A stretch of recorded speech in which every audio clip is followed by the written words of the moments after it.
This is Marty Carey with Cherish Local, and we're here with Nader Jadot, who is the Michigan business broker. How are you today, Nader? Doing very well. And yourself, Marty? I'm doing great. Good. I've had the honor of working with Nader for about 3.5 years now with various ventures, but he has honed everything into the Michigan business broker franchise, and we're marketing michiganbusinessbroker.com as his website, where you can find over 50 listings at any given time. Nader, tell us a little bit about how the business market is these days. Well, obviously we're in a pandemic right now, so it's a little bit, up and down, but overall people are getting their confidence back and people are kind of trying to get back doing the same things they were doing pre-COVID. So we've had some closings. We've been closing businesses ever since really mid-June and really ramped it up for July. And August was good and September is looking really good. And I think we're going to close the year out really, really good. There's a lot of good opportunities. There's good businesses to buy at good prices, and some businesses, the prices have gone up because they're pandemic proof. So that's a new word you look at when you go and search for businesses, pandemic proof. So there's some great industries in that, and industries that suffered from the pandemic. They're where you can find some great deals and take a little bit of a chance, and hopefully you hit a home run with those as well. Ride the storm out for 6 months or a year, however long this is going to go on, and then you'll be sitting on a jewel. Yes, sir. So the market just has gradually improved throughout the summer. I feel like it has, definitely. Ever since really, middle of May, kind of people started testing the waters, and then everybody just kind of really amped up in mid-June, and really we closed a lot of deals in July and August, and September is looking really good, so we're moving on. So tell us, one of the things that makes your firm stand out is the fact that you surround yourself with a bunch of specialists to help you close deals and make sure they're done right so there's no stalls. Tell us a little bit about that. Of course. In my office building that we occupy in here, we have a certified public accountant, a CPA. He's been in business for over 20 years. And we also have a great attorney in our office that helps us with any kind of licensing transfers or contracts that we need to do. And along with that, we have people who do insurance, we have mortgage brokers, title companies that really, really work with us in a way to get all these deals done in the right time. Because if there's anything that kills deals, it's time. Time kills all deals. Right. If we take our sweet old time trying to get things done, not respond to people, not get things going, that's when we're gonna have the biggest issues. Even if both parties are ready to go, it's that, not that buying in business is an impulse buy, but it's still, you get that feeling you're ready to go, and then all of a sudden you're not. So tell us, you work with a lot of people that are ready to buy. What are the high interest items that are out there, that types of businesses that people are just standing in line hoping to get? Right now, really hot items are liquor stores, gas stations. Those are kind of went through the pandemic, and doing bigger sales. Supermarkets are doing really well. Things like construction are doing well. Construction businesses are doing very well. So those are always doing good right now. Car washes? I know you had mentioned that those are... Car washes, those kind of things are always doing well because they usually come with the real estate, and anything with real estate right now is doing very well. Okay. Especially if it's business, like a single business occupied. If it's a big shopping center, it might be struggling a little bit to fill the units, but if it's a small building real estate, it's doing pretty good. And it's a buyer's market or a seller's market right now? What would you say, more of a buyer's? It's more of a buyer's, but it's also a seller's market. A lot of people that were on the fence about selling some of their businesses because they felt like they couldn't get the price they wanted are more willing to list right now because they feel like they can get the price because their industry is pandemic proof, so they're getting the price that they want. Buyers are looking for deals, so it's a good time to buy certain types of businesses that you can get a better deal in. Right. Like salons or gyms or bars or small sit-down restaurants. You can get great deals on those, and people are going to come back out and eat. I'm confident. At least, maybe not now, but maybe within 6 months to a year. Well, in any kind of real estate is a people business, and it's obvious that you, through your career, and you've owned businesses since you were 18 years old, if I remember that part of your story correctly. A little bit older, maybe like 20. I'll take 18, that sounds good.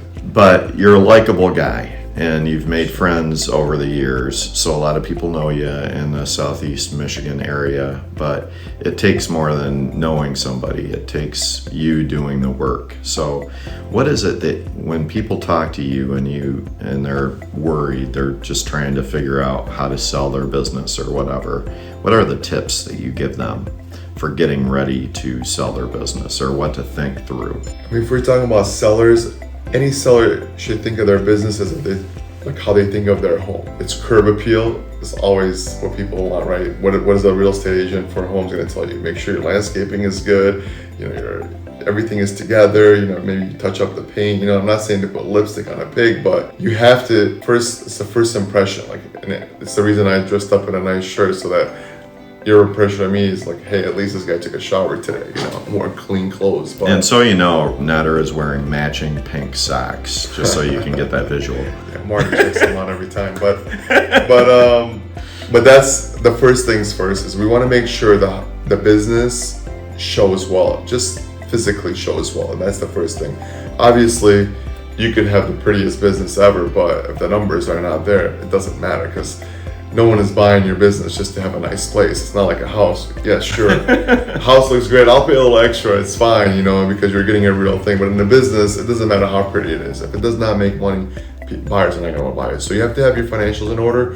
You have to have your physical location in order. If you have both of those things together, and we can come up with a good price, and I can help you evaluate your business based on market conditions, and that's when we can really get a business listed, sold right away, and that's the best combination. If we can always test the market on a price, but also we don't want to lose interest from these buyers, because buyers know when a business is out there for sale, and then all of a sudden they're questioning why is it still out there for sale, right? What do you find are the top one or two things that might happen that stops a deal, kills a deal? I mean, there's so many things. I mean, time. Then, especially when you have deals that involve a lot of different people. If your deal is involving a banker, a landlord, a buyer, a seller, attorneys for each one, attorney for the banker, now all of a sudden attorney for the landlord, and now you're talking to 4 or 5 different attorneys, and they're redlining everything, and then all goes back to time, because all that does is drag the time on. Then the seller starts having second thoughts, the buyer has second thoughts. The wife or husband of the buyer or seller might say, well, maybe it's not the right time, and all of a sudden they're calling me Nutter, and I have to try to put everybody back together. But really just complications of a deal, and it's not that it's a bad deal, it's just sometimes there's just obstacles, and that's what I try to work on and make sure once I get somebody signed up and we have a purchase agreement together, I really focus on trying to call everybody as much as I can to get them moving. Bankers, lawyers, landlords, everybody that's involved. So how did this all happen? I mean, I remember when we started working together in 2017, you had about 15, 20 listings, if I remember correctly, and now we're over 50. What do you think?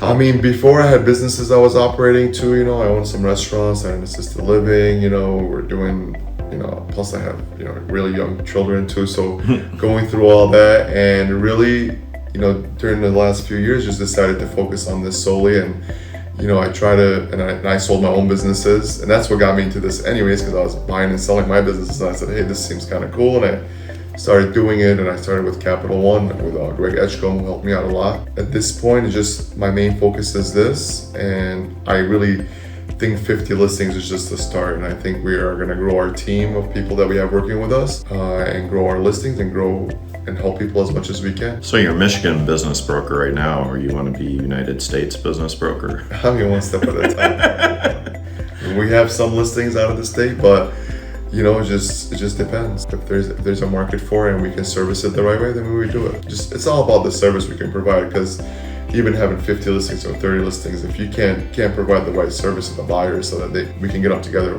with the sellers, there's no point to have the listings. We don't want listings just to say we have listings. We want listings to sell, Because the only way we get paid is if we sell. Well, and you have a pretty robust marketing plan that you do for your listings. You have a nice website that has all of your listings, and you have some of your solds on there. I think there's over 70 on your website. You have a social media presence, and those emails that you do every week seem to work. People look forward to those. So you send those to thousands of people every week, don't you? Yes, sir. We have over, I think now we're up to like 7,000 people in our database.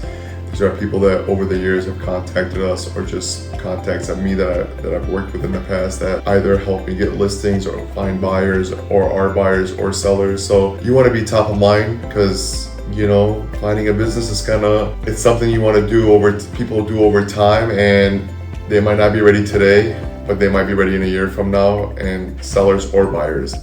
You just want to be on top of mind as a business broker, so that when they are ready, you're available, you're accessible. That's what we want to be. And I know sometimes people say I'm not accessible via the phone, but I am always available via text and email, and Debbie and I and our team try to respond to people as fast as we can with everything. So I don't think we miss too many things. And we don't like to talk poorly about other competitors and things like that, but what do you think that you offer? That you've bought and sold some businesses, and you probably had to work with some brokers or agents, and you've been doing this long enough to rub shoulders with some other types of business brokers. What do you think sets you apart? What do you think you do a little bit different? I just think the way that I'm a really good problem solver. I've been that way when I operated my businesses. That's why I was successful in my own businesses. Being a business broker, I'm like half therapist, half problem solver. So doing that on a consistent basis is what sets me apart, I feel, from other people. I never think if something arises, I can't fix it. If I can't fix it, I know there's a guy that has a guy, or a gal, or whatever you want to say. That's really, I'm resourceful in that way. Like, I don't think, oh, we can't do this loan. Okay, well, maybe this banker is not the right banker. Let's talk to this guy. Maybe he knows another person who may be, more aggressive in their banking and how they do their lending process. And same thing with attorneys. Sometimes attorneys can't do certain things because they're specific, in their own field, and some can. So we've closed deals on Christmas Eve. So it doesn't matter. If we can do it, if we can find the people, we can bring somebody to come and do it. It's just everybody has to be on board. When we get everybody on board, everybody's motivated to get a deal done, we can get it done one way or another. And I think that's one of your strategic advantages, is all the relationships that you have. Not only are you surrounded by professionals that can help you get deals done quicker and correctly, but you have come in contact, just like you just said, with a lot of buyers that are waiting for the right thing, and a lot of sellers. And so you have this whole mixture, and you're surrounded by leads one way or the other. I think that helps you stand apart. It does. And lucky for me, when I first started in this business, maybe my first 20 deals, whatever could go wrong went wrong. So I learned, and even my broker would say, Nader, I can't believe even my first deal, everything that could go wrong went wrong, even in that one. So that just taught me, I never think a deal is gonna be easy, or a complaint about how it's going, because I know this is what it takes. That's why I'm gonna always have a job, because you need somebody to guide you through this process, because buyers and sellers, although they can agree on a price, that may be the only thing they agree on in the whole transition period, because they need a third party. If it's not me, a lot of times it's other people, whether it's their CPA or an attorney. You need somebody to guide both sides, because they might be coming from different worlds, different backgrounds, everything could be different when you're selling a business. So you have to be able to talk to one person in one way and understand another way. And another thing that helps me out is I can speak 2 other languages, so that helps.